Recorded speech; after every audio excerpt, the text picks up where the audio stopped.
नमस्कार, आप live cities देख रहे हैं। मैं हूं जय शुक्ला। देखिए, कोरोना की वजह से बिगड़ते हालात के बीच बिहार में अब लॉकडाउन लगाने की मांग की जाने लगी है। ये मांग किसी और के द्वारा नहीं की जा रही, बल्कि सरकार के ही मंत्री ये मांग कर रहे हैं कि बिहार में लॉकडाउन लगाया जाए। नाइट कर्फ्यू से काम नहीं चलने वाला है। बिहार में कोरोना के बिगड़ते हालात के बीच सरकार के अपने भी उस पर हमलावर हो रहे हैं।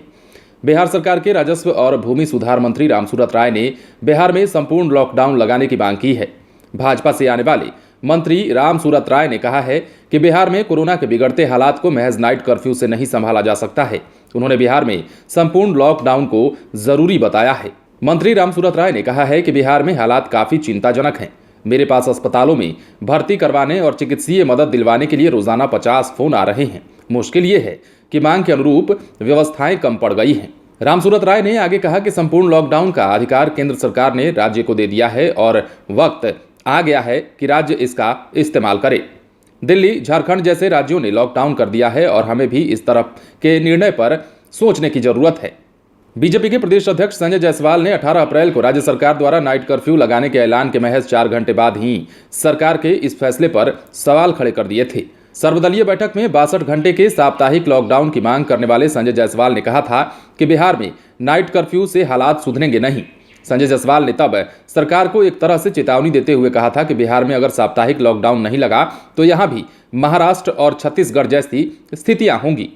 बीजेपी से आने वाले रामसूरत राय और संजय जायसवाल दोनों ने भले ही संपूर्ण लॉकडाउन और आंशिक लॉकडाउन की मांग रखी हो, लेकिन खुद प्रधानमंत्री नरेंद्र मोदी ने लॉकडाउन को अंतिम विकल्प बताया था।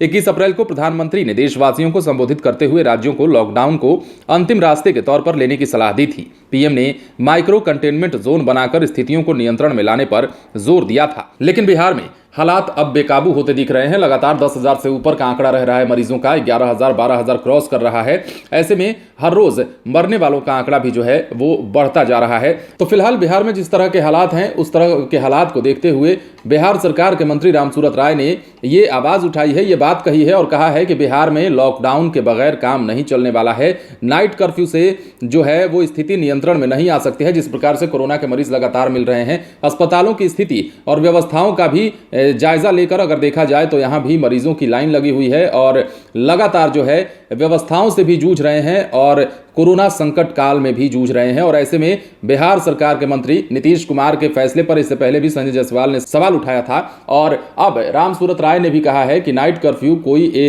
अच्छा विकल्प नहीं था और अब बिहार में जो है वो लॉकडाउन जरूरी हो गया है कोरोना के बढ़ते मरीजों को देखते हुए। अब देखने वाली बात यह होती है कि अपने ही सरकार के मंत्री रामसूरत राय के इस बात पर नीतीश कुमार कितना गौर करते हैं। क्या आने वाले दिनों में लॉकडाउन की अनुशंसा हो सकती है बिहार में? क्या अब बिहार उस मोड में आ चुका है जहां से लॉकडाउन को ही अंतिम विकल्प के रूप में माना जा सकता है? ये कई सारे सवाल हैं जो आने वाले दिनों में जिसका जवाब नीतीश कुमार के द्वारा ही मिल सकता है। फिलहाल रामसूरत राय ने कहा है कि लॉकडाउन के बगैर बिहार में कुछ भी संभव नहीं है। अगर कोरोना से संकट से निकलना है तो बिहार में लॉकडाउन बहुत जरूरी है। जिस प्रकार से अन्य राज्यों ने किया है, जैसे महाराष्ट्र और झारखंड में लॉकडाउन का उन्होंने उदाहरण पेश किया और उदाहरण पेश करते हुए कहा कि जिस प्रकार से इन राज्यों में तैयारियां की गई है, जिस प्रकार से इन राज्यों में कोरोना से बचाव के लिए लॉकडाउन की घोषणा की गई है, आप भी उस अंतिम विकल्प की ओर सोचें। तो फिर ऐसे में देखने वाली बात यह हो जाती है कि नीतीश कुमार आने वाले दिनों में लॉकडाउन को लेकर क्या फैसला लेते हैं। क्या नाइट कर्फ्यू से ही बिहार में काम चलेगा या फिर लॉकडाउन लगेगा? आप बने रहें लाइव सिटीज के साथ, तमाम खबरें आपको देंगे, लेकिन उसके लिए हमारे चैनल को सब्सक्राइब करें। अगर आप ये वीडियो फेसबुक पर देख रहे हैं तो पेज को लाइक करें। इसके अलावा ट्विटर पर जरूर फॉलो करें। धन्यवाद।